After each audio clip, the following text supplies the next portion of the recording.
기도하겠습니다. 살아계신 우리 아버지 하나님, 우리에게 믿음을 주시고 하나님을 알게 하시고 하나님 나라를 알게 하셔서 하나님을 섬길 수 있는 복을 주시니 참으로 감사합니다. 주께서 정하신 날, 정하신 시간에 함께 모여 예배할 수 있는 복을 주시니 참으로 감사합니다. 온 성도들이 함께 모여 예배할 수 없지만 주의 성령께서 우리 안에 함께 계시며 성령의 교통하심을 우리가 믿으며 우리가 몸은 따로 있지만 온 성도가 함께 예배하고 있음을 믿습니다. 주의 성령께서 온 성도들 가운데 임재하셔서 함께 예배하는 모든 곳에 동일한 은혜를 허락하여 주시고 하나님의 통치가 온전하게 드러날 수 있도록 은혜를 허락하여 주옵소서. 오늘 이 시간에 이곳에서도 우리가 함께 모여 하나님을 찬양하며 예배하기를 원합니다. 이 시간 우리 가운데 오셔서 이곳의 예배도 주께서 다스려 주시고 주님 홀로 영광을 받으시며 성령님 우리를 깨닫게 하여 주옵소서. 함께 하시길 원합니다. 거룩하신 예수님의 이름으로 기도합니다. 아멘. 에베소서 1장 말씀을 보겠습니다. 에베소서 1장 13절 14절 말씀을 보겠습니다. 에베소서 1장 13절 14절 말씀입니다. 에베소서 1장 13절 14절 말씀 제가 봉독하겠습니다. 그 안에서 너희도 진리의 말씀 곧 너희의 구원의 복음을 듣고 그 안에서 또한 믿어 약속의 성령으로 인치심을 받았으니 이는 우리 기업의 보증이 되사 그 얻으신 것을 속량하시고 그의 영광을 찬송하게 하려 하심이라. 아멘. 에베소서는 하나님을 향한 찬송의 고백으로 시작합니다. 바울이 에베소서를 기록하면서 1장 3절부터 14절까지 한 문장으로 삼위 하나님을 찬송하고 있죠. 우리 기독교회의 가장 중요한 교리는 삼위일체 교리입니다. 기독교와 유대교의 차이도 삼위일체고 기독교와 이슬람교의 차이도 삼위일체죠. 그런 의미에서 우리가 삼위일체 하나님을 정확하게 깨닫고 삼위일체 하나님을 동등하게 존중하고 높이는 것이 얼마나 중요한지 모릅니다. 에베소서 1장 3절부터 14절까지의 말씀을 어떻게 해석해야 되느냐에 따라서 많은 분들이 다양한 각도로 해석을 합니다. 그러나 많은 주석가들은 이것을 삼위 하나님에 대한 각각의 찬양으로 바라보기를 좋아합니다. 저도 그렇게 보는 것이 옳다고 생각을 합니다. 3절부터 6절까지는 성부 하나님이 주도하시는 사역에 대한 찬양이고 7절부터 12절까지는 성자 예수님께서 주도하시는 사역에 대한 찬양이고 13절부터 14절까지는 성령 하나님께서 주도하시는 사역에 대한 찬송이죠. 이 모든 것이 다 삼위 하나님께서 동일하게 역사하시고 동일하게 찬송을 받으시는 거지만 또 각각 하나님께서 주도하시면서 우리를 위하여 베푸신 그 은혜를 함께 찬송하고 있는 것이 이 에베소서 1장 3절부터 14절까지의 말씀입니다.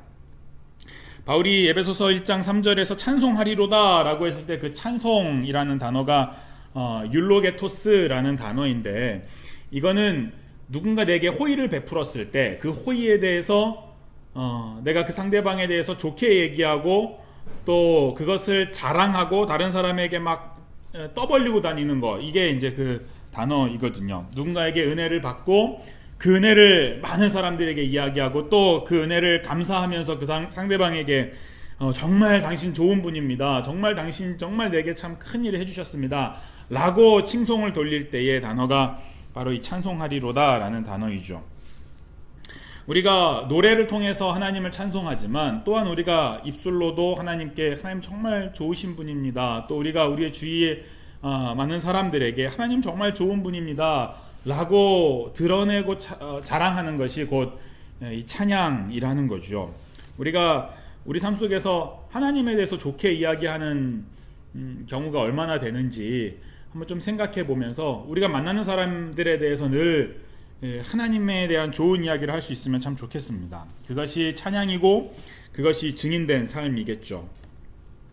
오늘 우리가 읽은 이 13절 14절의 말씀은 특별히 성령 하나님께서 우리에게 행하신 일, 성령님께서 우리에게 베풀어 주신 은혜를 가르치면서 그것을 찬양하는 바울의 모습을 우리에게 보여줍니다. 이 말씀을 통해서 성령께서 바울에게 행하신 일, 그것이 곧 바울에게만 행하신 것이 아니라 오늘 우리에게도 동일하게 행하신 것을 우리가 함께 확인하면서 성령 하나님을 함께 찬양하기를 원합니다. 성령께서는 가장 먼저 우리에게 진리의 말씀을 듣고 믿게 하셨습니다. 13절 말씀에 우리가 그 안에서 너희도 진리의 말씀 곧 너희의 구원의 복음을 듣고 그 안에서 또한 믿어 라고 이렇게 말씀합니다. 아무에게나 진리의 말씀이 들리는 것은 아니지 않습니까? 사실 지금 수많은 사람들이 이 땅을 살고 있고 또 수많은 사람들이 이 땅을 지나갔지만 그 중에서 복음을 들은 사람이 얼마나 될까요? 정말 극소수에 불과하지 않겠습니까? 근데 그 복음을 또 믿고 그리스도 안에서 우리에게 주어진 그 복음을 믿는 사람은 그 중에서도 또 소수입니다. 복음을 듣기도 어려운데 이 복음을 듣고 믿는 사람은 더 적습니다. 왜냐하면 이 복음이라고 하는 것이 우리 마음대로 믿어지는 것이 아니기 때문에 그러죠. 저는 이 복음이라는 것은 믿는 것이 아니라 믿어지는 것이다, 이 표현이 훨씬 정확하다고 생각합니다. 우리의 신앙을 표현할 때 우리가 믿는다고 이게 믿어지는 게 아니지 않습니까? 사실 인간은 이 본질상 믿음이 없는 존재라서 늘 다른 사람 의심하지 않습니까? 사실 우리 자신도 의심하지 않습니까? 우리가 앞으로 어떻게 살아갈지 우리 자신도 우리 자신을 못 믿는 존재인데, 하물며 우리가 눈에 보이지 않는 삼위 하나님, 또 2000년 전에 예수님께서 우리를 위해서 죽으시고 부활하셨다는 그 확인할 수 없는 사실을 어떻게 믿겠습니까? 이건 우리가 믿는 게 아니라 어느 순간 우리도 모르는 사이에 우리 안에 믿음이라는 것이 주어져서 믿어지는 거죠. 그래서 삼위 하나님이 믿어지고 십자가와 부활이 믿어지는 거죠. 그것은 우리가 행동하고 우리가 결심한 믿음이 아니라 성령께서 우리 안에서 그리스도 안에 있는 그 복음을 듣게 하시고 믿게 하셨기 때문입니다. 그래서 바울이 고백하는 게 그거죠. 바울이 하나님께 간구하는 것이 하나님 우리에게 지혜와 계시의 영을 주옵소서. 지혜와 계시의 영을 주시지 않으면 아무리 노력해도 우리의 눈이 뜨여지지 않고 우리의 영적인 눈이 뜨여지지 않으면 하나님을 알 수도 없고 복음을 알 수도 없고 그것이 믿어지는 건 더더욱 불가능하기 때문에 그러죠.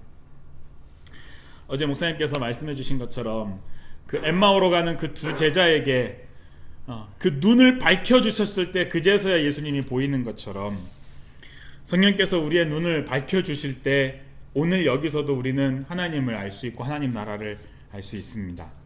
그 은혜를 성령께서 오늘 우리에게 주신 거죠. 근데 바울은 원래 하나님을 잘 안다고 생각했는지 모릅니다. 자기가 하나님 정말 열심히 섬긴다고 생각했고 누구보다도 하나님을 잘 알고 누구보다도 하나님을 열심히 섬긴다고 생각했죠. 열심히 있어서는 누구 못지 않았고 율법을 지키는 것에 있어서도 누구보다도 더 온전했던 사람이 바울입니다. 그런데 그의 눈이 닫혀 있었을 때 그는 자기 자신을 제대로 바라보면서 하나님 앞에 바라보지 못하면서 하나님 앞에서 스스로 의로운 자라고 착각하고 있었던 거죠. 근데 다메섹으로 가는 길에서 예수님께서 바울에게 나타나셔서 바울의 눈을 밝혀주시고 성령께서 비닐로 덮여있던 그 바울의 눈을 밝혀주셨을 때에 바울은 비로소 깨닫는 겁니다. 자신이 얼마나 큰 죄인인지, 자신이 스스로 하나님의 원수된 자였는지 그제서야 깨달은 겁니다. 그리고 나서 그제서야 돌이켜서 하나님의 사도로 일할 수 있었던 거죠. 저도 이 목사가 되었지만 가장 두려운 것이 그겁니다. 정말 열심히 교회를 섬긴다고 하지만 혹시라도 이게 내 열심이 아닌가, 혹시라도 하나님의 원수된 자로 지금 하나님을 열심히 안다고 이야기하지만 하나님을 알지도 못하면서 하나님을 가르친다고 말하지만 사실은 하나님을 잘못 가르치고 있는 것은 아닌가, 하나님의 진리를 도리어 가로막고 있는 것은 아닌가, 소경이 소경을 인도하는 것이 꼭 우리의 모습이 아닌가, 천국문 앞을 가로막고 앉아서 나도 천국에 들어가지 못하면서 성도들도 천국에 들어가지 못하도록 가로막는 것이 제 모습이 아닌지 참 두려울 때가 많습니다. 그래서 기도하는 것이 복음을 듣게 해주시고 복음을 믿게 해달라는 기도이죠. 교역자가 되고 나서 늘 가르치는 자리에 서다 보니까 어느 순간부터 복음으로부터 멀어지는 제 자신을 발견하게 됩니다. 그리스도의 복음은 죄인을 위한 복음인데 예수님은 이 복음이 죄인에게 쓸데있고 죄인의 자리를 벗어난 자들에게는 쓸데없다고 말씀하셨는데, 어느 순간부터 신앙의 연륜이 쌓여가고 직분을 받으면서 제 스스로가 얼마나 추악한 죄인인지를 잊어버리기 시작하는 겁니다. 그리고 늘 다른 사람의 죄가 보이기 시작하고, 늘 지적하기 좋아하고, 늘 가르치기를 좋아하는 제 모습이 발견이 되는 거죠. 죄인을 향한 그리스도의 복음을 말하지만 그 복음이 제 자신을 향해서는 울리지 않는, 그리고 제 자신에게는 믿어지지 않는 저주가 시작된 것은 아닌가 싶습니다. 성령께서 이런 완악한 마음을 부숴주셔서 정말 얼마나 추악한 죄인인지를 깊이 깨닫고 늘 복음 앞에 서며 늘 복음이 들리고 늘 복음이 믿어질 수 있는 그런 삶을 살고 싶습니다. 가끔은 목사된 것이 얼마나 두렵고 목사된 것이 얼마나 고통스러운 일인지를 순간순간 깨닫게 됩니다. 목사가 되었기 때문에 오히려 더 복음을 듣지 못하고, 목사가 되었기 때문에 오히려 더 복음으로부터 멀어지는 것이 제 삶이 아닌가라는 생각이 드는 거죠. 죄인의 자리를 이탈하면 복음이 사라지지 않습니까? 죄인의 자리를 이탈하면 어느 순간부터 복음이 윤리가 되고 복음이 의지가 됩니다. 복음은 의인을 더 의롭게 만들고 멋있는 사람을 더 멋지게 하는 것이 아니지요. 죄인이 도무지 벗어날 수 없는 그 죄의 자리를 벗어나서 의인으로 변화가 되고, 본질상 변화의 가능성이 전혀 없는 죄인을 끊임없이 변화시키고 계시는 성령님을 발견하는 것이 복음인데, 어느 순간부터 복음이 변질되고 나니까 자기 스스로 그리스도인답게 살아가려고 노력하고 자기 스스로 자기의 죄를 컨트롤할 수 있다라는 자신감을 갖기 시작하는 겁니다. 어느 순간부터 복음이 윤리가 되기 시작하고 복음이 의무가 되기 시작하고 복음이 자랑이 되기 시작하는 겁니다. 그래서 복음으로부터 멀어지는 거죠. 그래서 진리의 말씀, 곧 우리를 향한 구원의 복음을 듣지도 못하고 믿지도 못하고 경험하지도 못하게 되는 겁니다. 성도들에게 당신들 예수 잘 믿으시오, 당신들 복음대로 사시오라고 말하지만 실제로는 우리 자신이 죄인을 변화시켜 주시는 하나님의 복음 앞에서 너무도 멀어져 있는 우리의 모습을 발견하면서 두려운 거죠. 많고 많은 사람 중에 우리 같은 죄인에게 하나님께서 복음을 들려주시고 그 복음으로 말미암아 우리를 변화시켜 주시고 직분까지 주셨는데, 어느 순간부터 그 복음이 당연해지기 시작하고 복음이 나의 공로가 되기 시작하고 복음이 나의 자랑이 되기 시작하는 겁니다. 그래서 복음으로부터 멀어지고 있는 모습을 바라보면서 오늘도 우리를 복음의 자리로 부르시는 성령님을 바라보기를 원합니다. 복음의 자리, 죄인의 자리로 부르시는 성령님을 바라보며, 하나님 아버지, 나는 목사가 아니라 죄인입니다. 하나님 말씀을 가르칠 자격도 없는 죄인이지만 그러나 불쌍히 여겨 주옵소서 라고 고백하며 죄인을 향한 복음을 듣고 죄인을 향한 복음을 믿으며 죄인을 향한 복음을 선포할 수 있는 그 은혜가 우리에게 충만하기를 소망합니다. 두 번째로 성령님께서 우리에게 베풀어 주신 은혜는 우리를 그리스도인으로, 우리를 하나님의 것으로 인쳐주시는 은혜입니다. 성령께서 우리의 보증이 되어주셨다는 거죠. 하나님 앞에서 우리의 보증이 되어주셨다는 거죠. 우리는 그리스도인답게 살지 못하고 언제 불신자가 될지도 모르며 사실 우리 자신을 바라보며 하나님 앞에 설 수 없는, 믿음도 없는 신용불량자입니다. 그러나 성령께서 신용불량자인 우리의 보증이 되어주셔서 그리스도께서 성령님을 보증 삼아 하나님 앞에서 우리를 변호하고 계십니다. 그래서 우리의 구원을 확신할 수 있는 거죠. 어려서는 당연하게 구원을 확신하고 당연히 구원을 확신해야 된다라고 생각했습니다. 당연히 죽으면 천국 간다고 생각했고요. 근데 날이 갈수록, 나이가 먹을수록 확신이 서지 않습니다. 나이가 먹으면서 더 깨닫는 것은 제 삶에 죄가 더 많이 쌓여간다는 겁니다. 직분과 처세술로 교묘하게 우리 자신을 감추고 있지만 감출 수 없는 우리 스스로가 알고 있는 우리 자신 때문에 과연 하나님 앞에 설 수 있을까? 과연 하나님 앞에 섰을 때 우리가 받을 상급이 있을까? 아무리 생각해도 잘한 것보다 잘못한 것이 훨씬 더 많고, 아무리 생각해도 앞으로 우리가 잘할 것보다 잘못할 것이 훨씬 더 많은데, 어찌 보면 지금 당장 바로 하나님 앞에 가는 것이 우리에게 최선일지 모릅니다. 그래야 죄도 조금이라도 덜 짓고 하나님 앞에서 조금이라도 부끄러운 흔적이 적어지지 않을까 싶습니다. 그것이 어떻게 보면 솔직한 심정이죠. 모든 인간이 다 가면을 쓰고 있지 않습니까? 나이가 들어가며 상황에 맞추어서 적절하게 우리 자신을 포장하며 살아가는 법을 배웁니다. 우리의 추악한 이기심도 포장할 줄 알고 마음속에 있는 분노와 복수심도 감출 줄 압니다. 사람들로부터 적당히 칭송도 받기도 합니다. 그러나 우리 자신이 우리 내면을 너무 잘 압니다. 게다가 하나님이 우리보다 우리를 더 잘 알고 계십니다. 그 앞에서 과연 우리가 어찌 감히 구원을 논하며 어찌 같이 감히 상급을 말할 수 있겠습니까? 목사 행세를 하며 의로운 척 거룩한 척 평생을 교회 안에서 살아왔지만 하나님 앞에서 그것이 훨씬 더 가증하다는 것을 우리가 발견하며 하나님 아버지 그저 불쌍히 여겨주십시오. 그저 우리를 좀 살려주십시오. 라고 하나님의 구원을 구하며 은혜를 요구할 수밖에 없지 않겠습니까? 무슨 우리가 상급을 말하며 무슨 우리가 구원을 확신하겠습니까? 그런데 감사한 것은 우리 하나님은 사람이 아니시라는 거죠. 하나님의 사랑이라는 것이 우리가 도무지 이해할 수 없는 것이라는 거죠.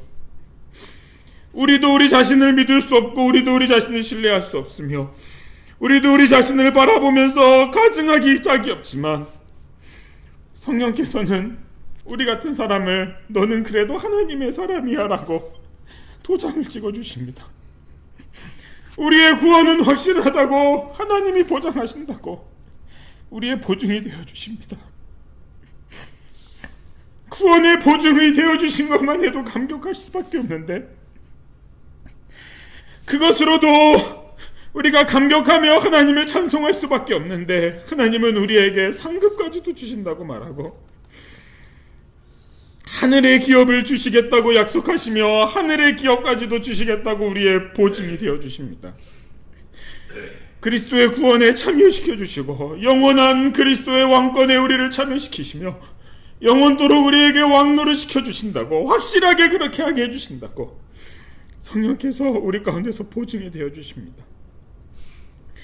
이 땅에서 우리가 잘못한 모든 것은 다 지워주시고 이 땅에서 우리가 행한 아주 작은 선행까지도 어린아이에게 물 한 컵 떠준 것까지도 그 약속을 다 잊지 않으시고 상 주시겠다라고 하신 그 약속을 성령께서 반드시 이루신다고 우리의 보증이 되어주십니다. 그래서 우리 같은 죄인들이 하나님의 구원을 확신할 수 있습니다. 그래서 우리 같은 죄인들이 하나님께서 주실 상급을 기대할 수 있습니다. 이것이 얼마나 큰 은혜입니까? 우리의 구원, 우리의 하늘 상급의 보증이 되어주신 성령님이 계시기에 우리는 안심할 수 있고 또 안심해야만 합니다. 우리 자신을 바라보면서 구원을 확신하지 못하고 우리 자신을 바라보면서 하나님 앞에 부끄러워서 하나님의 낯을 피하여 숨는 것은 우리의 보증이 되어주신 성령님을 모독하는 일입니다. 성령께서 우리의 보증이 되셔서 우리의 구원을 확신시켜 주시고 우리에게 주실 하늘의 상급을 확신시켜 주고 계십니다. 확실한 것은 우리는 부족하지만 하나님의 약속은 한 번도 변함이 없으셔서 하나님 반드시 자기 약속을 이루시는 분이셔서 우리를 반드시 구원하실 것이고 우리에게 반드시 하늘의 기업을 주실 것입니다. 우리에게 직분을 주신 하나님께서 우리의 능력이 아니라 우리가 그 직분을 행할 수 있도록 우리의 보증이 되어 주실 것이고 우리가 작은 직분을 가지고 하나님의 교회를 섬기는 작은 일 하나하나들을 하나도 잊지 않으시고 우리의 잘못한 것은 다 감추어 주시고 우리의 허물은 다 감추어 주시고 우리가 행한 작은 일까지도 하늘의 기업으로 되돌려 주실 분이 우리의 하나님이심을 우리가 믿으며 그것을 보증해 주시는 성령님의 은혜를 찬양하기를 원합니다. 마지막으로 이 모든 성령님의 은혜는 우리로 하여금 하나님의 은혜를 찬송하게 합니다. 바울이 성부 하나님의 은혜를 찬송한 후에 6절에서 고백하는 것이 그겁니다. 우리에게 그런 은혜를 주신 것은 그의 은혜의 영광을 찬송하게 하려는 것이다. 또 7절부터 12절까지 성자 예수님을 통해서 우리에게 베푸신 은혜를 고백한 이후에 그 다음에 말씀하는 것은 그리스도께서 우리에게 그런 은혜를 주신 것은 그의 영광의 찬송이 되게 하려 하십니다. 13절 14절에 또다시 성령께서 우리에게 베풀어 주시는 이 은혜를 고백한 이후에 바울이 고백하는 것은 그의 영광을 찬송하게 하려는 것이다. 우리에게 베풀어 주신 삼위 하나님의 그 모든 은혜의 궁극적인 목적은 우리를 통해서 하나님의 은혜가 드러나기를 원하는 겁니다. 우리 자신이 하나님의 은혜를 드러내는 광고판이 되기를 원하시는 겁니다. 그래서 우리를 통해서 하나님의 영광이 드러나기를 하나님께서 원하시는 거죠. 하나님의 은혜가 너무나 엄청나서 그저 우리가 할 수 있는 것이라고는 우리가 받은 그 하나님의 은혜를 고백하고 찬송하는 것이죠. 근데 인간은 얼마나 사악한지 은혜를 받았으면서도 그 은혜를 감추고 그 은혜를 받을 자격도 없는 우리 자신을 드러내기를 좋아합니다. 자신이 얼마나 많이 가졌는지, 자신이 얼마나 많이 배웠는지, 자신이 얼마나 위대한 업적을 하였는지를 드러내고 싶어 합니다. 어린아이나 미성숙한 사람들은 자기가 그것을 자랑하지요. 그런데 연륜이 쌓이고 성숙하면 더 사악해져서 다른 사람들이 그것을 드러내기를 기대하며 다른 사람들이 자신을 따르거나 다른 사람들이 자신을 본받는 것을 원합니다. 이것이 자기 영광을 지향하는 우상숭배가 아니겠습니까? 교회 안에서도 마찬가지입니다. 우리의 입술이 하나님의 은혜를 말하지만 때로는 우리 마음속에 있는 그 사악한 자기의 인정욕구를 감춘 수사여구가 하나님의 은혜일 때가 너무나 많이 있습니다. 자신이 얼마나 하나님의 교회를 위하여 헌신하였고 자신이 얼마나 큰 믿음을 가졌는지, 너보다 내가 얼마나 큰 믿음을 가졌고 너보다 얼마나 내가 더 많은 헌신을 하였는지 드러내고 싶은 욕망이 우리 가운데 가득하다는 것을 우리 스스로가 너무 잘 압니다. 너나 할 것 없이 모두가 다 그렇지 않습니까? 사람들에게 인정받기 원하고 사람들이 나를 높여주기를 바라는 것이 죄인된 인간의 본성이지 않습니까? 그런데 인간이 결국에 무너지는 것이 바로 그 지점입니다. 인간 사회에서 스스로 높임받고 스스로 많은 사람에게 추앙을 받으려고 했던 사람 치고 마지막이 추하지 않은 사람이 없습니다.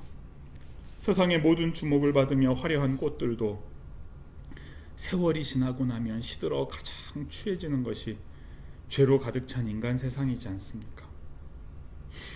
그런데 삼위 하나님의 은혜는 그런 우리의 추악한 욕망을 감추어 주시고 우리를 하나님의 은혜로 하나님의 영광으로 덮어주고 싶어 하십니다. 추악한 우리의 열심과 우리의 헌신과 우리의 믿음을 감추어 주길 원하시고 그리고 하나님의 은혜로 하나님의 영광으로 우리 자신을 포장시켜 주시기를 원하는 겁니다. 그래서 우리를 통하여 하나님의 은혜가 드러나고 우리를 통하여 하나님의 영광이 드러나기를 원하시는 거죠. 이것이 은혜입니다. 이것이 우리가 살 길입니다. 바울이 고백한 게 바로 그거죠. 죄인 중에 내가 괴수다. 그러나 내가 긍휼을 입은 까닭은 그리스도 예수께서 내게 먼저 일체 오래 참으심을 보이사 후에 주를 믿어 영생 얻는 자들에게 본이 되게 하려 하심이라. 바울은 교회사에서 가장 위대한 인물 중 하나입니다. 가장 많은 성경을 썼고 가장 많은 교회를 세웠고 누구보다 많은 고난을 받았고 순교의 제물로 하나님께 드려진 사람입니다. 누구보다 자랑할 것이 많고 사람들에게 나처럼 살라고 말할 만한 믿음의 위인입니다. 그런데 그가 죽기 전에 마지막으로 고백했던 고백은 나는 죄인 중에 최고의 죄인이다. 그저 하나님이 내게 오래 참아주셔서 긍휼을 주신 것이고 내게 긍휼을 주신 것은 나뿐 아니라 오고 오는 수많은 죄인들에게도 동일하게 그런 긍휼을 주실 것을 보여주시기 위해서, 나를 통해서 그 은혜를 드러내시기 위해서 나에게 참아주시고 은혜 주신 것이다 라고 고백하는 거죠. 이것이 바울의 마지막까지 아름답게 만든 하나님의 은혜였습니다. 박윤선 목사님께서 80회 생일날 제자들이 생일잔치를 준비하여서 박 목사님을 모셨습니다. 그리고 박 목사님께 한 말씀을 부탁드렸습니다. 사랑하는 제자들, 자신이 키운 목사들 앞에서 선배 목사님으로 모델이 될 만한 위대한 한국교회의 스승으로 교훈이 될 만한 한 말씀을 남겨달라는 거지요. 그 자리에서 박윤선 박사님께서 하신 말씀은 이랬습니다. 나는 80년 묵은 죄인입니다. 저하고 조금만 다니면 죄의 냄새가 납니다. 이것이 하나님의 은혜를 아는 분의 고백이었습니다. 그것이 그분의 마지막까지를 아름답게 덮어주신 하나님의 은혜였습니다. 저는 2018년 4월 9일에 목사가 되었습니다. 이제 목사 된 지 겨우 2년 된 사람이죠. 앞으로 목사로 살아가야 된다는 것이 참 두렵습니다. 왜 목사가 되었을까? 목사가 되고 나서야 두렵기 시작합니다.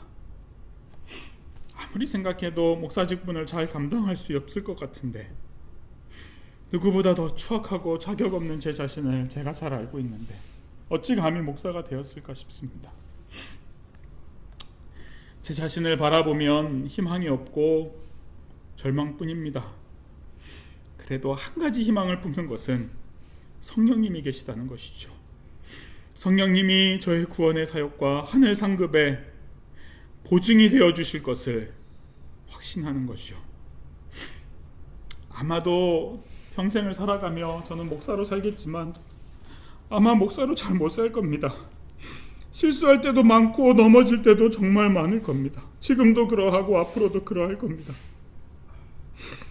그러나 예루살렘을 등지고 떠나가는 두 제자를 찾아오셨던 부활하신 예수님처럼, 자신을 부인하고 사명을 버리고 떠났던 베드로를 찾아가셨던 예수님처럼, 성령님께서 실수하고 넘어질 때마다 찾아오셔서 다시 일으켜 세워주실 것을 믿기 때문에, 그래서 이 길에 계속 서 있을 수 있는 용기를 낼 수 있습니다. 그저 바라는 것은 하나님께서, 성령께서 지혜와 계시 영을 허락하여 주셔서 죄인의 자리를 벗어나지 않게 하여 주시고, 우리가 얼마나 심각한 죄인이고 타락한 죄인인지를 잊지 않게 하여 주시고, 하나님의 은혜가 무엇인지, 우리 향해 베풀어 주신 하나님의 그 긍휼하심이 무엇인지를 깨달으며 그 은혜를 평생토록 자랑하며 살아갈 수 있는 목사가 되기를 원합니다. 그 하나님의 은혜가 죽을 때까지, 마지막까지 제 삶을 덮기를 원합니다. 그것이 성령께서 우리 안에 주시는 가장 큰 은혜임을 믿습니다. 우리 함께 같이 기도했으면 좋겠습니다. 성령 하나님, 우리에게 지혜와 계시의 영을 주옵소서. 성령 하나님, 하나님의 은혜의 자리를 떠나지 않게 하여 주옵소서. 성령 하나님, 우리를 붙들어 주시기를 원합니다. 실수한 자를 통하여 일하시는 성령 하나님 의지하기를 원합니다. 우리 성령님의 도우심을 구하며 함께 같이 기도하겠습니다. 하나님 아버지, 감사합니다. 하나님 아버지, 평생토록 죄인임을 잊지 않게 하여 주시기를 원합니다. 일어섰다고 착각하지 않게 하여 주시고, 성숙했다고 착각하지 않게 하여 주시고, 거룩해졌다고 착각하지 않게 하여 주시고, 이제는 됐다고 착각하지 않게 하여 주시고, 죄인을 향한 복음이 들려지는 자리를 떠나지 않도록 성령 하나님, 우리를 다스려 주옵소서. 우리 안에 있는 이 추악한 자기라고 하는 우상을 깨뜨려 주시기를 원합니다. 자기를 인정받기를 원하며 자기를 드러내고 싶어하는 이 추악한 우리의 마음을 성령 하나님께 부숴주시고, 아버지 하나님, 죄인 중에 괴수입니다. 죄인 중에 최고의 죄수입니다. 성도들 가운데 최고의 죄수임을 깨달으며 아버지 하나님, 우리를 향한 하나님의 긍휼하심만 드러내게 하여 주시기를 원합니다. 늘 정죄하며 늘 가르치며 늘 판단하며 살지 않게 하여 주옵시고 하나님의 은혜를 구하며 살아갈 수 있게 하여 주옵소서. 성령 하나님, 우리의 삶을 통하여 하나님의 은혜만 드러나게 하여 주옵시고 하나님의 영광만 드러나게 하여 주시고 하나님의 긍휼하심만 드러날 수 있는 복을 우리에게 허락하여 주시옵소서. 아버지 하나님, 죄인의 복음을 전하게 하여 주옵소서. 죄인을 위하여 이 땅에 오신 그리스도의 복음을 전하게 하여 주옵시고 아버지 하나님, 이 땅에 윤리를 전하지 않게 하여 주시고 아버지 하나님, 사람의 열심을 전하지 않게 하여 주시기를 원합니다. 교회를 타락시키며 교회를 변질시키는 죄인의 자리에 서지 않도록 아버지 하나님, 죄인의 자리를 벗어나지 않는 목사가 되게 하여 주옵소서. 주여, 우리를 통하여 하나님의 긍휼하심만 드러날 수 있는 복을 우리에게 허락하여 주시옵소서. 주께서 우리와 함께 하시기를 원합니다.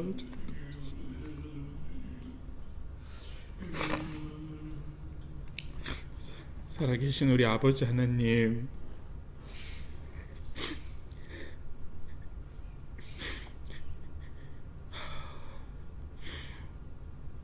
이 땅에서 가장 못난 자들, 이 땅에서 가장 추악한 죄인들을 선택하셔서 구원해 주시고 이 땅에서 가장 못난 성도들을 택하셔서 하나님의 은혜를 드러내시려고 목사의 직분을 주셨음을 믿습니다.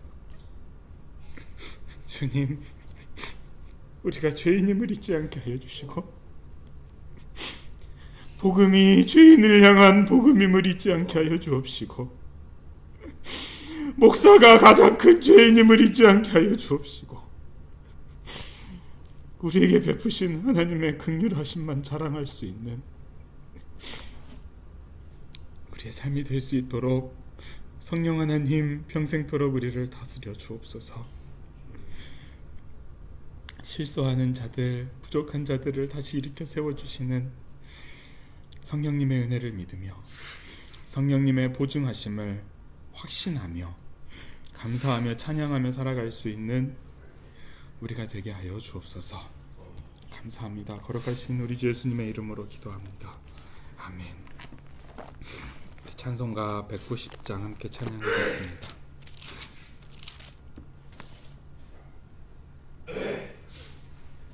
찬송가 190장 찬양하겠습니다.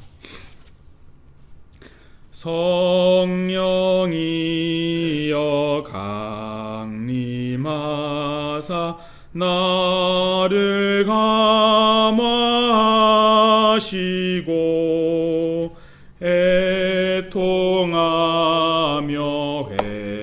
회개한 맘 충만하게 하소서. 예수여 비오니 나의 기도 들으사 애통하며 회개한 맘 충만하게 하소서. 성령이여 강림하사 그 신 권능 주소서. 원하옵고 원하오니 충만하게 하소서. 예수여 비오니 나의 기도 들으사 애통하며 회개한 맘 충만하게 하소서.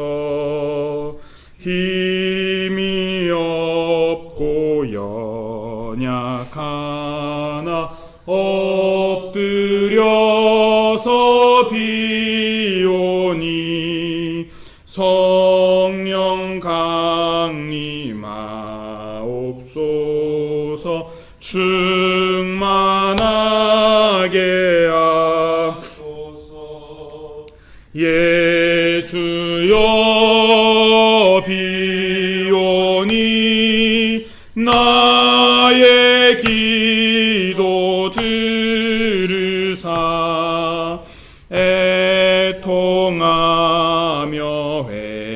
회개한 맘 충만하게 하소서. 정케하고 위로하사 복을 받게 하소서. 충만하게 하시오니 무한 감사합니다. 예수여 비오니 나의 기도 들으사 애통하며 회개한 맘 충만하게 하소서. 아멘. 여호와는 내게 복을 주시고 너를 지키시기를 원하며 여호와는 그의 얼굴을 내게 비추사 은혜 베푸시기를 원하며 여호와는 그 얼굴을 내게로 향하여 드사 평강 주시기를 원하노라. 우리 주 예수 그리스도의 은혜와 하나님의 사랑과 성령님의 교통하심이 우리 교회 안에, 우리 가운데, 이 나라 가운데, 한국에 있는 교회 가운데 이제로부터 영원까지 함께 계실지어다. 아멘.